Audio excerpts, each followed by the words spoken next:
वो एक बात कही ना, जितना जिसके भाग्य में होता, जितना जिसके भाग्य में होता उतना ही फल पाता है। डमरू वाले के दरबार में सबका, भोले बाबा के दरबार में सबका खाता है।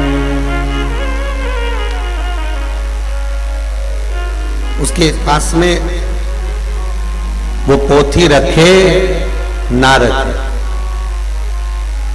ये हिसाब किताब करने का जो सारा मुद्दा है ना, भगवान शंकर जी ने अपने छोटे वाले छोरे को दिया। किसको? जम के बोलो जरा, गणेश जी महाराज को। आप गणेश जी का फोटो कभी देखोगे तो उनके पास पोथी पाना रखा ही मिलेगा। आप गणेश जी को कभी भी फोटो देखना तो उनके पास में फोटो देखोगे तो उसमें कहीं ना कहीं या तो लिखता मिलेंगे या पोथी पाना धरा मिलेगा। तो ईमानदारी से बोलो, तो गणेश जी महाराज के पास पोथी पाना क्यों रखा? तो गणेश जी महाराज ने एक बार स्वयं शिव जी से कहा था, पिताजी मुझे मेरा काम बता, आप बताओ मेरा काम। आपने कार्तिकेय जी को तो काम बता दिया कि तुम्हें राक्षसों का संहार करना है, षडानंद कार्तिकेय तुम्हें जगत का कल्याण करना है और राक्षसों का संहार करना है। माता पार्वती को आपने काम बताया कि जब जब इस संसार पर बोझ उत्पन्न होने लगे, जब जब इस संसार सागर में पाप बढ़ जाए तो जगतजननी तो टूटमान हो जाना। ठीक है, अब जगतजननी को भी काम बता दिया। अशोक सुंदरी को काम बता दिया कि अखंडता प्रदान कर देना। आपने मेरी 5 बहनों को काम बता दिया, जया, विषहरा, शामली, भारी, दौतली, देव को, कि संपूर्ण संसार में अगर कोई मार्ग से भटक रहा है तो उसको मार्ग पर लगा देना। तो भोलेनाथ से भगवान गणेश जी महाराज ने कहा, आप मुझे काम बताओ। गणेश पुराण का बड़ा सुंदर संवाद है, आप मुझे काम बताओ कि मैं क्या करूं।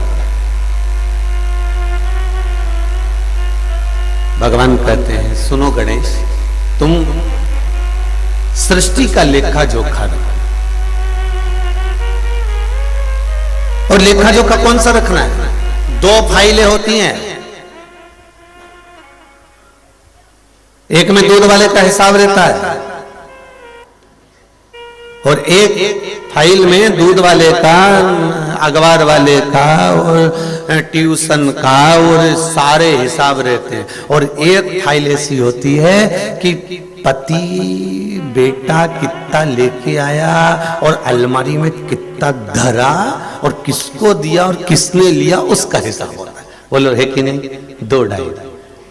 भगवान ने कहा, एक डायरी तो मैंने धर्मराज को दे रखी है। भोलेनाथ जी बोले यमराज को दे रखी, चित्रगुप्त महाराज को। उसके पास में सारे जो पाप कर्म करने वाले हैं, बेकार कर्म करने वाले हैं, उनका हिसाब रहता है और पुण्य करने वालों का भी हिसाब रहता है। उनके पास में दूध का और बिजली के बिल का और ट्यूशन का हिसाब है। फिर गणेश जी ने कहा, मैं कौन सा हिसाब रखूं, अब आप बताइए। तब भगवान शंकर ने कहा कि तुम सत्संग का हिसाब रखना कि किसने कितना भजन किया हुआ है।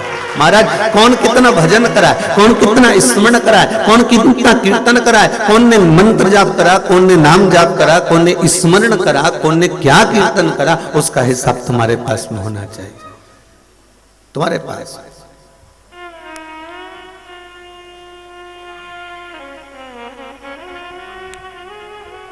गणेश जी महाराज की भी फाइलें बहुत सारी भरा गई होगी 2 साल में। ये भी पक्का कि लोगों ने इतनी शिव महापुराण की कथा सुनी है, इतनी सुनी है कि गणेश जी महाराज के भी 2-4 खाते तो ज्यादा ही हो गए होंगे। उन्हें भी कहा होगा कि हाँ हाँ, सत्संग का थोड़ा सा बहुत सारी फाइलें तैयार हो चुकी।